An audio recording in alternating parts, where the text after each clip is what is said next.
What are my little pudding cups? So I actually have a confession to make. I actually rarely ever record myself whenever I'm going magnet fishing. So because of that, you guys actually rarely ever see what I actually pull out of the river. So this video is actually going to be about, everything that me and my friends have pulled out of the rivers or lakes. And joining me today is my good buddy John. Hello, I'm good buddy John. So, interesting thing is, John's actually been with me on most of my big finds. And today we're going to be starting off with the big finds and moving on to the little ones. Okay, so first up is the only one of my big items you guys have actually been there to see on camera. And that is the half of a shopping cart that we found at the Sedgwick County Park. Yeah, this was a big surprise. This was actually the first time I went with live action pudding to go magnet fishing with. And wow, I did not expect to find anything this big. Yeah, this thing was straight up nasty, as you could probably imagine. We had to put it in the back of my car. It's gross, had to hose it down. The smell was horrible. Yeah, the smell is genuinely horrible. Funny thing is, we never did find the other half of that shopping cart. If it's there, it's still there. So, moving on. Now, if you remember back in my wait, we found what video? I said this. What is that? What is that? Well, this is what that was. This was a 2-burner camping stove that it took, no joke, 4 guys to pull out. Myself, John, John's brother, and a random dude that we met at the park who actually successfully helped John and David's brother, get it out of the water when I was going to go get my gloves. Oh, compared to the shopping cart, this thing was a beast to get out of the water. Awkward angles. Weighs a ton. Weighs, oh my god. I mean, and the funny thing is this was literally covered with fishing line, fishing lures, and a live crawdad that we actually was able to successfully use a pair of toenail clippers to trim out of the line and potentially save its life. No crawdads were killed. Yeah, no crawdads were killed in the making of this video. Hurt, but not killed. Yeah, I was missing a claw. I won't deny that. Honestly, this honestly still might, to this day, probably be the strangest find that I have ever pulled out of any body of water. It is a shame too, because this looked like it used to be a really expensive camping stove too. Looks real nice. Looked real nice. Now, finally, it's this monstrosity, which was mentioned in the magnet fishing horror stories, which could potentially cost John his life. See, the thing is my grappling hook actually got stuck within one of these things, 2 of these things probably, and in order to get it unstuck, I had John climb over the rocks and down them in order to hoist this thing up high enough for us to be able to get it off. What this is, as far as we can figure, is some kind of fire grate. It is not light. Estimate, I don't know, what would you say, maybe 25, 30 pounds? Oh, it's quite heavy. I mean, with one arm, oh my god, I'm struggling with that. With this is my own little personal horror story. This hurt my back so bad trying to get it up from the bridge. I had to have my other 2 friends walk it to the guard. I could not deal with it once it got up. I was hurting pretty bad after this one. This is my own little personal horror story. And finally, the last thing I want to talk about is I have found 5 Feel-Ride scooters in the river. John has actually had the misfortune of helping me pull one up out of the river at the Keeper of the Plains, not too far from where we actually found the grate. Now, what ended up there was John, we got it up out of the river using kind of a pull and winch technique, but it would not, swing in a way we could pull it up from underneath the bridge without the handle or the body getting stuck. So John ended up having to actually go down and up onto / underneath the bridge where those giant stupid tweezer things are to be able to successfully pull that thing up. John, would you mind maybe mentioning anything about that stupid bike? Oh, the scooter. Oh my God. It kept on getting, the handle kept on getting stuck on the underside of the bridge. I actually had to sit and babysit the equipment. Live action pudding, or AKA Chris, had to go home and get a stool for me in order for me to get up on the bridge to get that scooter out.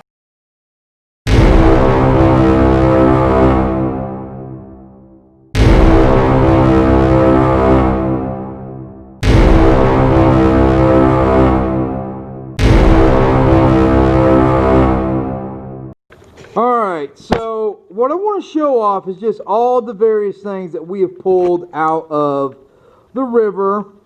Now, some of the more interesting things would be like someone's homemade fishing magnet, which we think that's some kind of subwoofer speaker tied off with a phone charging cable. The bike lock, which was my first ever find.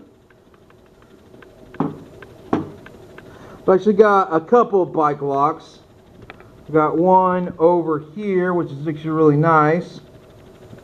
And I've got, you know, this chain. Got one up here as well. But some of the more unique ones as well would be these kind of, they're not too expensive, like $20 sunglasses.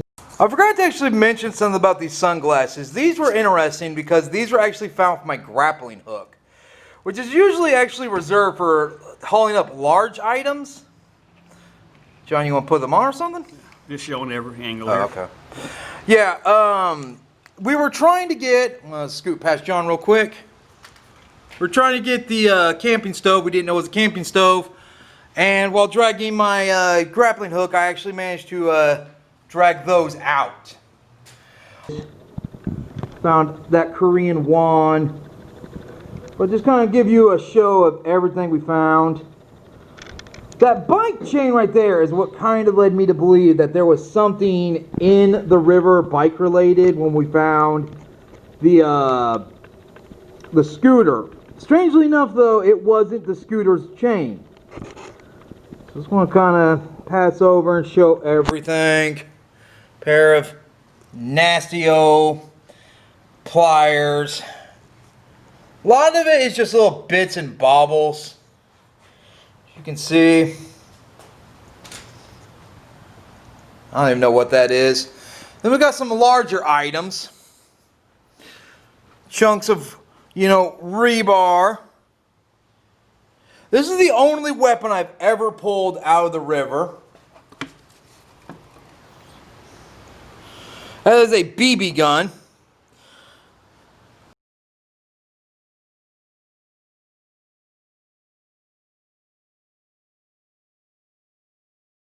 More rebar. A lot of rebar. You're going to find a lot of rebar. This is interesting. It's a dirt rake.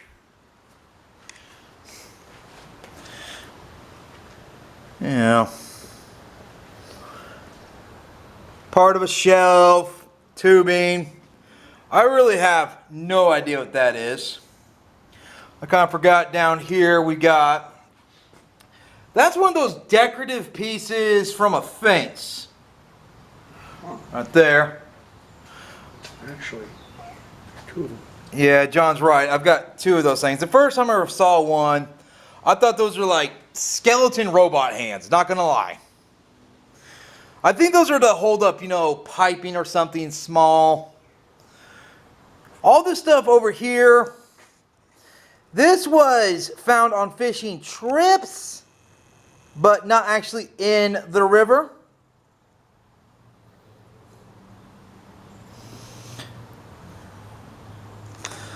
So, last up, I'm going to show you my fishing lure collection.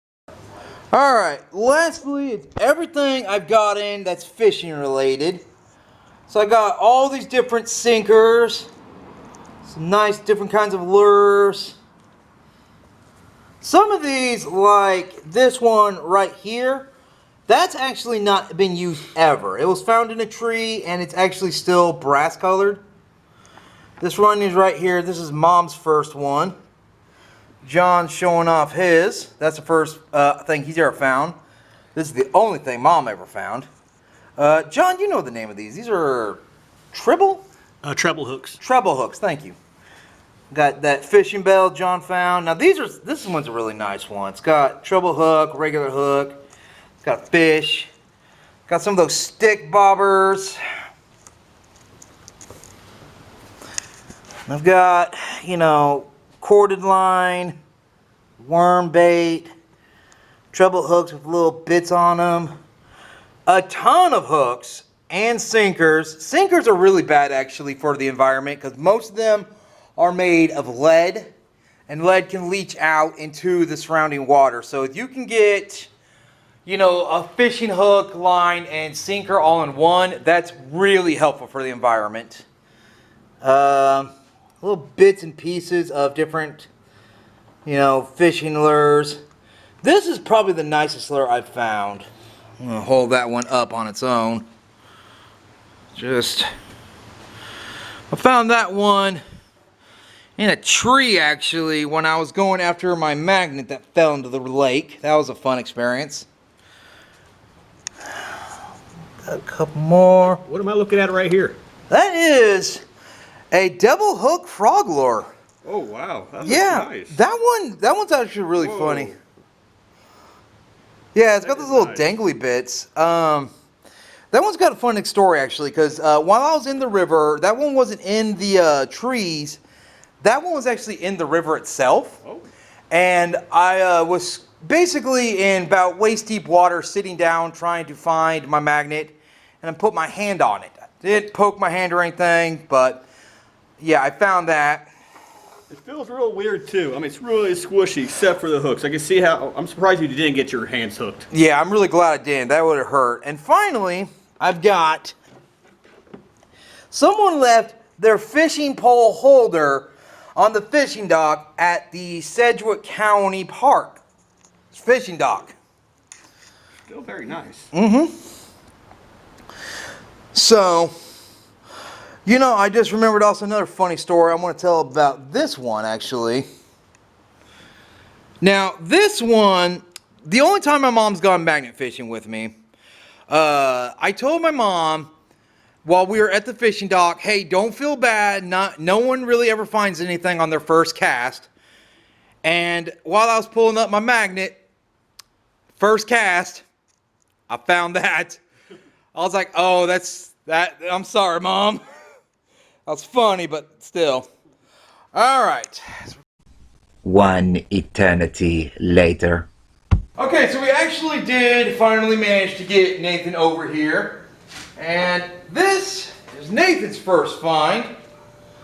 This is a large spike that we found over at the Lincoln Street Dam. Possibly was used to, hold together the old dam. So, now Nathan, I've also got to ask you, since I asked this to John, you've actually been, quite essential of getting the massive grate, which we're going to show again. Right down there, out of the river. Yeah. You got any thoughts you'd like to add about this absolutely lovely monstrosity of evil? That was a level 10 pain in the rear to get out. John and I were pulling on that rope for what, 30, 45 minutes? Possibly. And then I climbed on the rocks, which, if you know, me and heights don't go too well. Yeah, we had Nathan on the rocks, we had John on the rocks. I mean, after that, I needed the scotch on the rocks. Yeah, realistically, folks, this thing, I just said earlier, I'm not too sure how much this weighs, 25, 30 pounds. It's not light. Especially when you're trying to haul this thing straight vertically from the river, it is a nightmare. I don't think I got this on tape with John, but is there any, Anything you'd like to say, you know, on the picks we've got? Anything cool? Anything interesting? You know, 'cause you've actually been on camera. Well, I wasn't there for these two. Right. Seeing them now in person, I could see how that was a pain in the butt. That probably was a little bit easier, I'm guessing, because, well, it's mostly holes. The shopping cart still is kind of a pain. Oh, yeah? Just trying to get hold of it was a pain. But I mean, since you know you were actually there and instrumental of getting the grate, and you know you got some stuff, the spike being one, you got a few other items. Also, folks, probably not today, but eventually we will do a video of us cleaning that thing up and trying to make it presentable.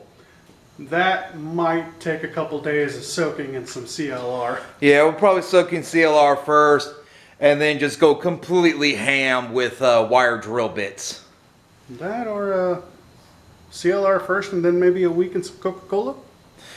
Just to try. hedge our bets. You could try. You know, I do know Coca-Cola can dissolve rust, but you know. Oh yeah, Coca-Cola, Pepsi, any dark colas, RC.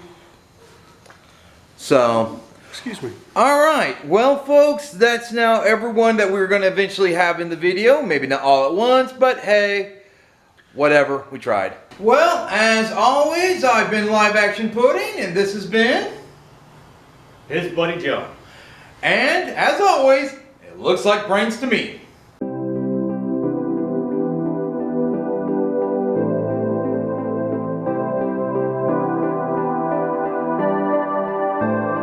Action.